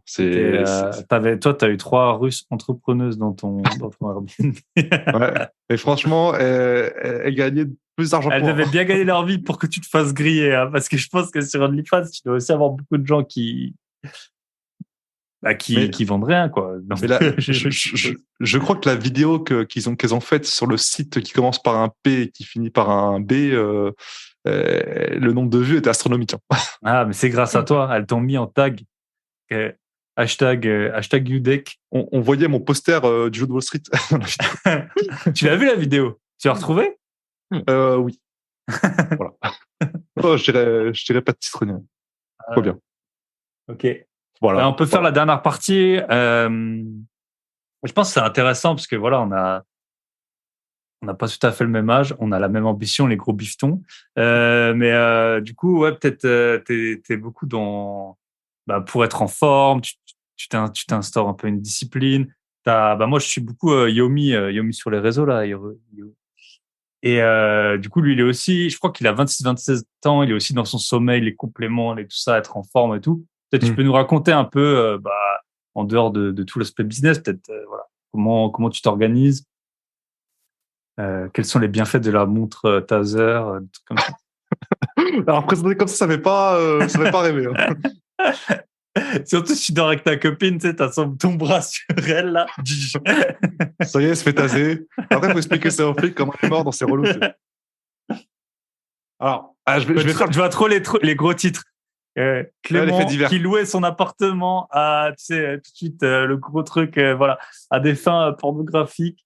Tase sa copine, voilà, ta tête en gros, toi dans la Maserati sur BFM, t'es bien. Homicide involontaire. Non, je vais faire la paragraphe la parenthèse sur la montre parce que c'est que c'est un objet que j'ai vu dans Shark Tank, donc la version américaine de Qui va être mon associé, devant Mark Cuban ou quoi, et c'est hyper incroyable. Et le gars, il est passé, alors il s'est fait démonter. Hein. Son produit, ils ont dit que c'était voilà, éclaté. Alors c'est pas le produit qu'ils ont éclaté, c'est sa façon de faire son pitch. En fait, il s'est approprié les études d'autres personnes et ils ont détesté ça parce que pour lui, il n'avait pas de légitimité. Par contre, moi, j'ai quand même vu que le produit, il avait un potentiel de fou parce qu'en fait, le gars, il a créé une montre et en fait, le but, c'est pas de se faire taser au réveil. Ça, c'est une manière détournée que j'utilise. Le but, c'est d'arrêter avec les mauvaises habitudes. Et en fait, ce que tu fais, c'est que tu règles un zap, une tension électrique, et tu la mets par exemple sur, disons, 30% ou quoi, juste pour que ce soit désagréable. Et en fait, quand tu veux arrêter une mauvaise habitude, que ce soit fumer, te ronger les ongles, des choses comme ça, si à chaque fois que tu fais quelque chose, que tu te rends compte que tu ne voulais pas le faire, tu te mets un petit coup de zap, ça va être désagréable, mais ça va pas t'arrêter de fumer, par exemple. Mais par contre, ce qui est intéressant, c'est que les études le prouvent. Et c'est ça qu'ils n'ont pas aimé, c'est qu'il utilisent les études d'autres personnes, il n'a pas utilisé ses propres études, mais les études le prouvent. Ton cerveau, qui est quand même très très con hein, de base, c'est qu'il va commencer à faire le lien au bout de, je crois que c'est au bout de 2 mois, que faire cette activité-là, se ronger les ongles ou fumer une cigarette, c'est pas bon pour moi parce que je sais que c'est pas bon parce que voilà, intrinsèquement, je me prends cette décharge et tu vas plus avoir envie de voilà. Je crois que les résultats, c'est 8 personnes sur 10 arrêtent de se ronger les ongles et arrêtent de fumer, ce qui est énorme. C'est impressionnant. Donc après, il y a plein d'autres fonctionnalités. Moi, j'ai pas de mauvaises habitudes que je vais arrêter. Je fume pas, je me ronge pas les ongles ou quoi. Mais chose super intéressante, c'est que il y a aussi une fonctionnalité réveil. Et moi, je cherchais depuis longtemps une manière de me réveiller parce que j'entends tout ce qui est bruit, tout ce qui est iPhone qui sonne, j'entends pas. Ça a beau être au max, ça a beau quoi. Moi, quand je dors, tu vois. Il y a pas de blabla. Et ce qui est pas mal avec une montre, c'est que vu que ça vibre sur ta main, tu le sens forcément. Donc tu te réveilles. Mais là, ce qui est pas mal, c'est que tu as une petite fonctionnalité, tu coches le truc, et que c'est que si tu te réveilles pas, coup de taser. Et là, tu mets pas 30%, tu mets 70%. Donc là, tu peux t'assurer que tu te réveilles. Et tu as des fonctionnalités fous. Tu peux dire, par exemple, si tu snoozes, c'est-à-dire si tu reportes, parce que la montre, tu peux snooze, tu peux reporter de 10 minutes. Moi, j'ai fait en sorte que si je snooze, elle me retase. Tu vois, encore pire. Punition, tu vois. Et ça, tu l'oublies le matin, tu sais. Tu fais, oh non, je vais pas me réveiller. Pam! Ah, coup de taser. Là, ça, tu te réveilles. Et t'as des options aussi où tu peux dire, la montre va te zap toutes les X secondes tant que tu fais pas ça. Et tu peux tout personnaliser. Par exemple, tu peux dire, je te tase toutes les 60 secondes tant que tu fais pas 10 jumping jacks, donc des activités physiques. Et je peux te dire qu'après 10 jumping jacks, t'es réveillé. Hein. Et donc, tu te dépêches de les faire parce que tu sais qu'il y a un deuxième coup de taser qui va arriver. Bon, sinon, chose plus intéressante, c'est d'imprimer un QR code et de le mettre à l'autre bout de sa maison, l'autre bout de son appartement. Moi, je le mets dans mon garage. Comme ça, il faut traverser toute la résidence et tout. Et tu vas scanner le truc et tu mets que ça te taste au bout de 5 minutes si tu l'as pas fait. Comme ça te laisse le temps et t'es pas en mode, voilà. Et en fait, c'est incroyable. Ça règle définitivement tous les problèmes de réveil. Parce qu'en même temps, on en rigole, mais c'est incroyable. Ça règle les problèmes. Parce qu'une fois que tu te réveilles tous les jours à 6h30 et que tu fais tes choses, bah, tu te réveilles naturellement. Ils ont une fonctionnalité aussi, vu que c'est une montre connectée, qui analyse ton sommeil et qui peut te mettre des légères décharges électriques que tu sens même pas, mais qui va juste te réveiller quand tu es en sommeil léger. Okay. Je fais là la pub du produit, alors que j'ai aucun avantage à en tirer. Franchement, non, moi, ça m'a aidé de fou. Et non, c'est super intéressant. Ça fait partie des mauvaises habitudes que j'avais de me réveiller un peu quand je voulais, parce que je pouvais, en fait. Donc voilà. Tu veux nous dire le nom? Voilà la parenthèse sur la montre. Le nom, c'est Pavlok, start-up américaine. Ouais, voilà, c'est lié au Pavlov, je suppose, au chien. Ouais, c'est ça. Au chien des habitudes, quoi. C'est exactement. Okay. Pavlov. Ouais, voilà pour la parenthèse sur la montre. La montre. La montre taser. Voilà, donc là, pour les gens qui font pas assez de visites, les gens qui disent, ouais, il faut que j'achète un appart, mais je sais pas par où. On me l'a dit encore aujourd'hui, ça m'a saoulé. Je sais pas, tiens, j'ai fait une petite parenthèse, tu auras peut-être un avis dessus, tiens. Moi, je connais des gens, j'ai des membres dans le club, on les aide à acheter des apparts. Voilà, on est payé pour ça. Ils achètent, franchement, tous les membres qu'on a eus, ils sont contents, ils peuvent en témoigner. Il y a des gens que je connais dans la vraie vie, ils ont pas d'appart, ils savent que j'ai un podcast, ils savent que j'ai, des dizaines de locataires, ils savent tout ça. Putain, les gars, ils me disent, alors aujourd'hui, on me dit, ah ouais, j'ai écouté des podcasts, alors surtout pas les miens, quoi. Ouais, j'ai écouté lui, tu connais? Je dis, bah oui, je connais, je suis passé chez lui, il est passé chez moi. Et d'ailleurs, je le vois dans 10 jours. Ah ouais, lui aussi, bah oui, je le connais aussi. Ah ouais, je trouvais son bien et tout. Ah ouais, tu crois pas que je devrais donner tout mon fric à un gars qui fait du clé en main, l'immobilier clé en main? Parce que moi, j'ose pas les visiter. Je dis, putain, tu m'as devant toi, là, et zéro question, quoi. Zéro question IMO, j'ai passé 1 heure avec. Zéro question IMO, ça me parle de tout, de rien, des gosses, des anniversaires, ce que tu veux. Et après, ça fait all-in sur 10 ans d'épargne sur un gars que t'as vu sur YouTube que tu connais pas. Donc voilà. Après, je pense qu'il faut pas sauver tout le monde, hein, mais elle, j'aurais pu mettre un petit coup de montre, je pense, pour qu'elle aille visiter, tu vois. Samedi matin, hop, va sur le bon coin, hop, appel. En plus, tu peux le faire à distance avec l'application. Ah ouais, mais tiens, je vais en offrir à mes membres, là. Les membres qui traînent trop. Hop, on envoie la montre. Hop là, tu montes ton téléphone. Tu sais, il faut des numéros qui est pas dans le répertoire. Comme ça, c'est des agents IMO. Tu vois, des 03, des 04, là. Hop, t'as bien appelé. Et si t'en as pas 10, taser jusqu'à ce que t'es à 10. Ouais, en plus, moi, j'avais regardé l'émission. Au début, il leur avait mis la montre, il l'avait mis à 20%. Et c'est qu'ils étaient en mode, ouais, on peut mettre plus fort là, parce qu'on se rend pas trop compte. Le mec, on l'a vu. Alors, on sait pas combien il a mis, mais son doigt, il a fait ça sur l'application. On l'a vu aller beaucoup à droite. Mais moi, j'ai jamais essayé 100% tellement c'est puissant, mais je crois qu'il a mis à 100%. Et les 4 juges de Shark Tank, ils ont sursauté de fou. Arrête. Donc, je peux t'assurer que, ouais, si tu veux te faire des vraies punitions, c'est punitif, hein. Et on en renvoie aux études où, effectivement, je peux t'assurer que ça marche, hein. Si tu arrêtes de fumer, arrêtes de prendre des tasers, ça marche. Mais voilà. Ok. Bon, dernier point, voilà, on a parlé de la montre. Ton sport, ta routine, qu'est-ce que tu fais quand tu te lèves à 6h30? Alors, qu'est-ce qui se passe? Yes. C'est vrai que la santé, c'est hyper important. À la fois, effectivement, faut faire des gros bifs sons, comme tu dis, mais développement mental, développement physique, c'est hyper important. Corps sain, esprit sain, avoir les bons compléments. C'est vrai que ça fait pas longtemps, mais moi, je me complémente dès le matin en zinc, en multivitamines, en magnésium, tout ce dont tout le monde est en déficit, hein. Et c'est ça qui contribue, mine de rien, à avoir un gros taux de testo et à être présent, quoi, au quotidien. À pas être là, endormi, quoi, full gras, full sucre. Pareil, je suis en diète kétogène, c'est-à-dire que je mange 0 glucides dans ma journée. Je suis en jeûne intermittent, c'est-à-dire que je mange rien entre 20h et midi. Tout ça, c'est des choses qui sont étudiées, qui sont réfléchies. Est-ce que c'est bon pour vous? Est-ce que vous devez franchir le pas? Parce que, mine de rien, on est là à faire des choses pas réfléchi au niveau bouffe et tout, on fait juste comme tout le monde, on mange comme ça. Alors, il suffit d'optimiser un peu 2-3 paramètres et votre vie, elle va devenir 10 fois mieux parce que si vous êtes beaucoup plus énergétique, si vous avez beaucoup plus d'énergie, si vous êtes en place, mais vous allez faire vos projets, ils vont 10x, hein, c'est impressionnant. Donc, ouais, des bons compléments, un bon rythme de sommeil, ça passe par la montre, un coucou Pavlov, se réveiller toujours les jours à la même heure. Même si tu te couches à 5h, à 6h30, t'es là, t'es sur le pied de guerre et ça marche comme ça. Après, niveau sport, on se réveille 10 000 pas. Hein, ça, c'est un truc de fou. Je pense que tout le monde. Tu fais les 10 000 pas le mat, ça prend quand même plus d'une heure. Ça prend une bonne heure. Ouais, ça prend une bonne heure. Mais franchement, ça vaut le coup. Ça vaut le coup. 10 000 pas en écoutant Bye Bye Patron. Vous pouvez écouter plusieurs fois, ça fait monter les écoutes. Ouais, hein, écoutez-le. Ou les Clément, ou les vidéos de Clément quand il aura. Parce que là, maintenant, t'as ta montre activée pour YouTube, là. Parce que j'ai vu, ça faisait 7 mois que t'avais pas publié, là. Du coup, YouTube. Ouais.